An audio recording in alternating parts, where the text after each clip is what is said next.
തനിക്കെതിരെ ഗൂഢാലോചന നടന്നുവെന്ന നേതൃത്വത്തെ അറിയിച്ച് രാഹുൽ മാങ്കൂട്ടത്തിൽ. ആരോപണങ്ങൾക്ക് രാഹുൽ തന്നെ മറുപടി പറയട്ടെ എന്ന നിലപാടിലാണ് കോൺഗ്രസ് നേതൃത്വം. ഇതിനിടെ കോൺഗ്രസിലെ സൈബർ പോരും തുടരുകയാണ്. ഇന്ന് ചേർന്ന KPCC ഓൺലൈൻ യോഗത്തിൽ രാഹുൽ വിഷയം ചർച്ചയായില്ല.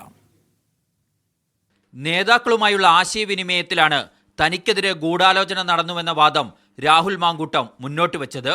ഇക്കാര്യം പരിഗണിക്കാൻ നേതൃത്വം തയ്യാറായിട്ടില്ല. രാഹുൽ തന്നെ പൊതുസമൂഹത്തെ ബോധ്യപ്പെടുത്തട്ടെ എന്ന നിലപാടിലാണ് കോൺഗ്രസ്. രാഹുൽ മാങ്കൂട്ടം വിഷയത്തിലെ ചർച്ചകൾ തുടരാനും കോൺഗ്രസിന് താൽപ്പര്യമില്ല. രാഹുലിന്റെ രാജി ആവശ്യപ്പെട്ടുള്ള CPM BJP പ്രതിഷേധങ്ങൾ അധികം മുന്നോട്ട് പോകില്ലെന്നാണ് കോൺഗ്രസിന്റെ കണക്കുകൂട്ടൽ. ഏറ്റവും മാതൃകാപരമായ ഒരു തീരുമാനമാണ് കോൺഗ്രസ് പാർട്ടി ഈ ഒരു വിഷയത്തിൽ കൈക്കൊണ്ടത്. ഏറ്റവും മികച്ച തീരുമാനങ്ങളെടുത്ത കോൺഗ്രസ് പാർട്ടിയെ CPM അപഹസിക്കുമ്പോൾ അതൊരു ലജ്ജാകരമാണ്. എനിക്കത് മാത്രമേ ആ ഒരു കാര്യത്തിൽ പറയാനുള്ളൂ. ഇതിനിടയിൽ കോൺഗ്രസിനുള്ളിലെ രാഹുലിനെ പിന്തുണയ്ക്കുന്നവരും എതിർക്കുന്നവരും തമ്മിലുള്ള സൈബർ പോര് തുടരുകയാണ്.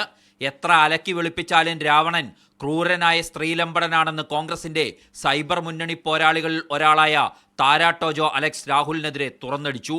രാഹുലിനെ വിമർശിച്ചതിന് കഴിഞ്ഞ ദിവസം താരയ്ക്ക് നേരെ രാഹുൽ അനുകൂലികൾ സൈബർ ആക്രമണം നടത്തിയിരുന്നു. മീഡിയ 1 തിരുവനന്തപുരം.